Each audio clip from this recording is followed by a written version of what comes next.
Bugun men sizga avgust oyidan boshlab kuchga kiradigan juda muhim o'zgarishlar haqida sodda tilda tushuntirib beraman.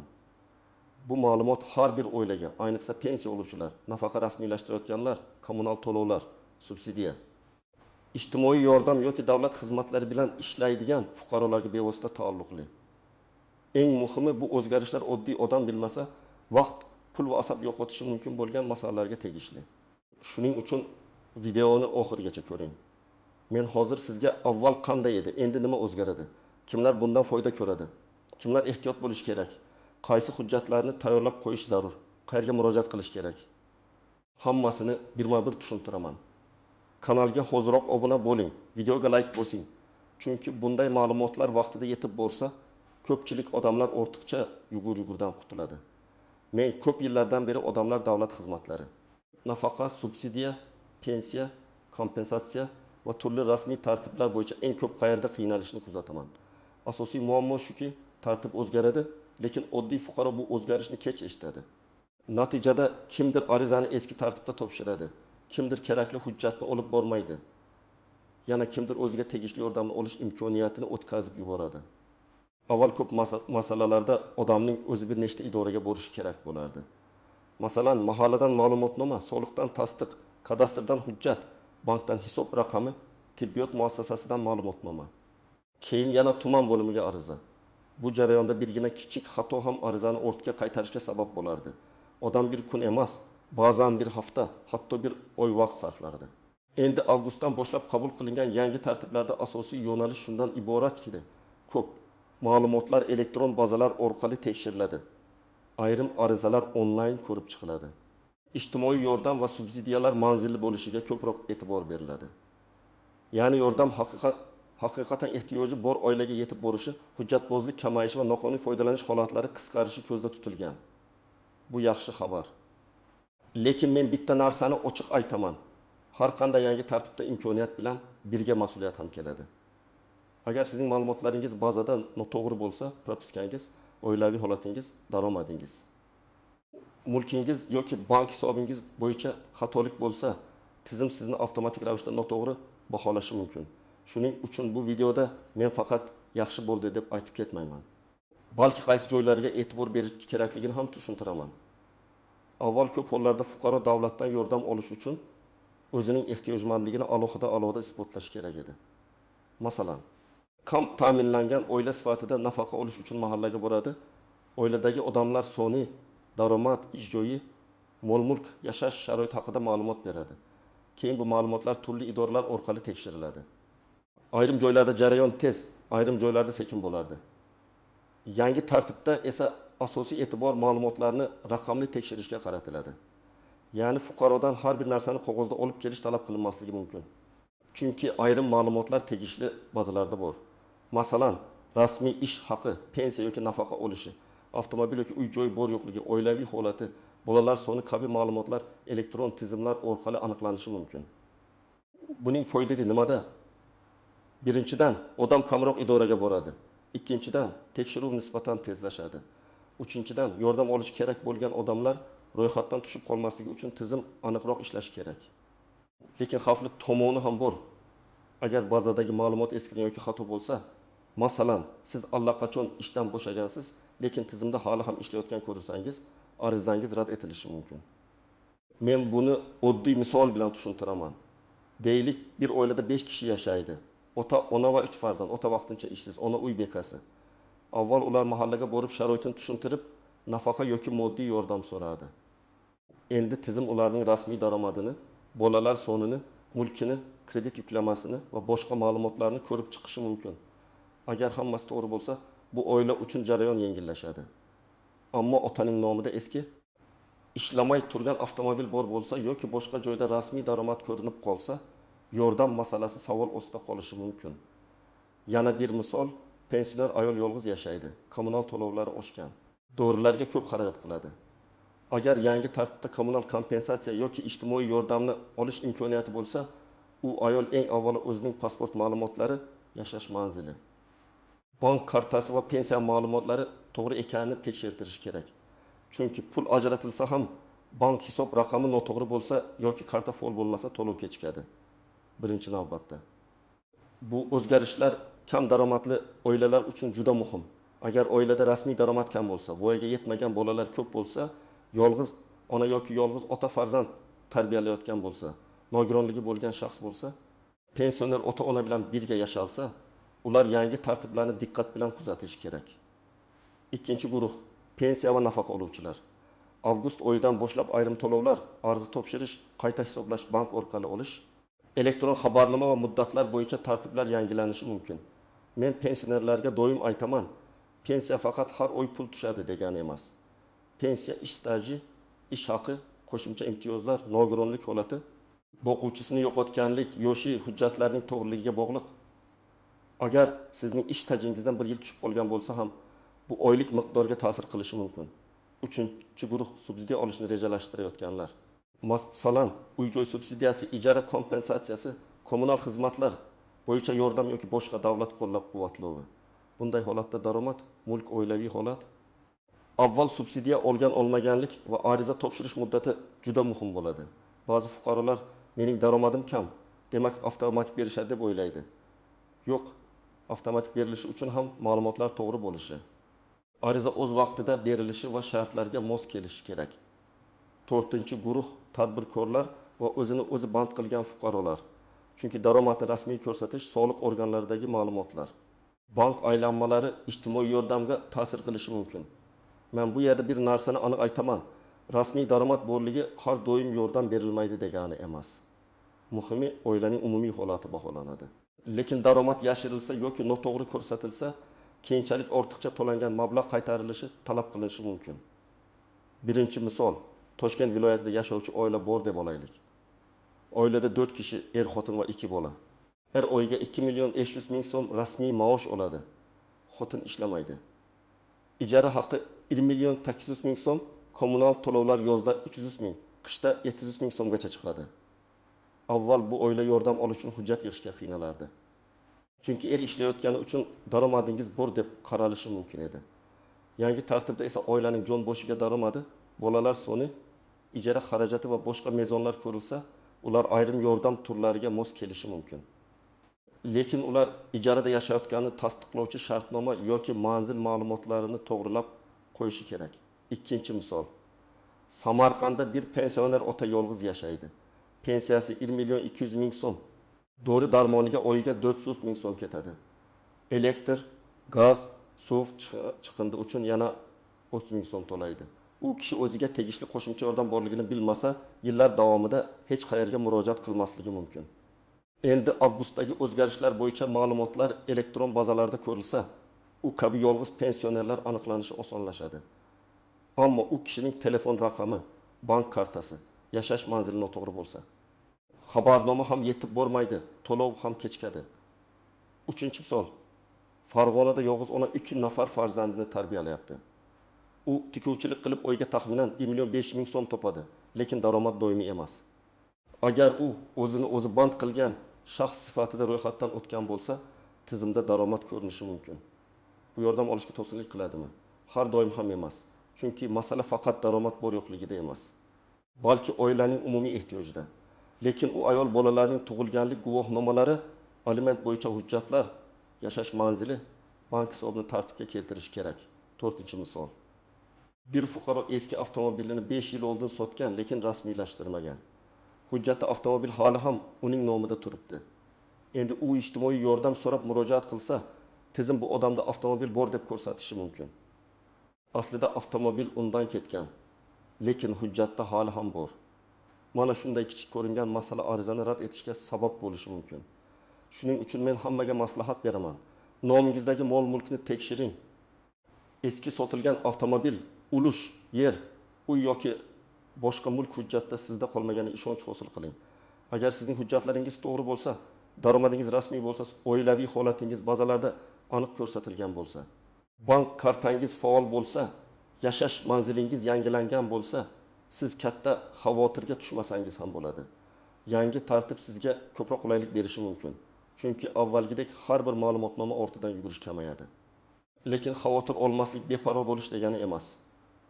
Men odamlarning eng ko'p qiladigan xatosini ko'p ko'rganman. Menda hammasi joyida deb o'ylaydi. lekin bazada eski familiya, eski manzil. Eski pasport ma'lumoti yoki yopilgan bank kartasi turadi. Keyin to'lov chiqmaydi, ariza rad bo'ladi. Odam esa sababini tushunmaydi. Agar siz hali hech qanday yordamga murojaat qilmagan bo'lsangiz ham, baribir hujjatlaringizni tekshirib qo'yganingiz foydali. Chunki hayotda vaziyat tez o'zgaradi. Bugun ish bor, ertaga yo'q. Bugun daromad yetadi, ertaga kasallik, kredit, ijara yoki boshqa xarajat sabab qiyinlashadi. Zarur paytda tez harakat qilasiz. Endi eng muhim qismiga o'tamiz. Har bir tartibda istisnolar bor. Birinchi istisno oilaviy holat. Masalan, xotin amalda alohida yashaydi, lekin rasmiy ajrashmagan. Bunday holatda tizim ularni bitta oila sifatida ko'rishi mumkin. Natijada birining daromadi ikkinchining arizasiga ta'sir qiladi. Agar siz shunday vaziyatda bo'lsangiz, mahalla, FDIO yoki tegishli davlat xizmatlari orqali holatingizni hujjat bilan aniqlashtiring. Ikkinchi nozik joy, propiska va haqiqiy yashash manzili. Ko'p odam bir joyda ro'yxatda turadi. Boshqa joyda yashaydi. Masalan, Qashqadaryoda ro'yxatda, Toshkentda ijarada. Ariza topshirganda qaysi manzil asos bo'ladi, qaysi hudud mas'ul bo'ladi? Bu juda muhim. Agar manzil masalasi chalkash bo'lsa, ariza bir idoradan boshqasiga o'tib, vaqt cho'ziladi. Uchinchi nozik joy. Norasmiy daromad. Odam men ishlamayman deydi, lekin bank kartasiga har oy 5 million so'm tushadi. Bu pul qarz bo'lishi mumkin, qarindosh yordam bo'lishi mumkin. Savdo aylanmasi bo'lishi mumkin. Tizim esa buni daromad sifatida ko'rishi ehtimoli bor. Shuning uchun katta pul tushumlari bo'lsa, ularning manbasini tushuntira oladigan bo'ling. Kerak bo'lsa, qarz shartnomasi, yordam xati yoki boshqa tasdiqlovchi hujjat tayyorlang. 4-chi nozik joy ortiqcha to'lov. Agar kimdir noto'g'ri ma'lumot berib yordam olsa, keyinchalik bu aniqlansa, ortiqcha to'langan mablag'ni qaytarish talab qilinishi mumkin. Men buni alohida ta'kidlayman. Davlat yordamini olishda ma'lumotni yashirish foyda emas, katta muammo keltiradi. Bugun 2 million so'm olishingiz mumkin, lekin ertaga 10 million so'm qaytarish talab qilinishi ehtimoli bor. 5-chi nozik joy, muddat. Ko'plab arizalarda muddat juda muhim. Masalan, bola tug'ilgandan keyin ma'lum vaqt ichida murojaat qilish kerak bo'lishi mumkin yoki subsidiya tanlovi faqat belgilangan davrda ochiladi. Kimdir bir oy kechiksa, navbatdagi davrni kutishga majbur bo'ladi. Shuning uchun keyin boraman degan odatni tashlash kerak. Birinchi xato eshitgan gapga ishonish. Qo'shnim aytdi, endi hammaga pul berilar ekan. Telegramda yozishibdi. Faqat pasport bilan borilsa bo'lar ekan. Mahallada bir kishi aytdi, mening huquqim yo'q ekan kabi gaplarga darrov ishonmang. Har bir masalani rasmiy manba, davlat xizmatlari markazi, mahalla mas'uli, pensiya jamg'armasi yoki tegishli tashkilot orqali tekshiring. Ikkinchi xato, hujjatni chala topshirish. Masalan, pasport bor, lekin bolalarning tug'ilganlik guvohnomasi yo'q. Bank kartasi bor, lekin hisob raqami faol emas. Nikoh guvohnomasi bor, lekin familiya o'zgargan, bazada aks etmagan.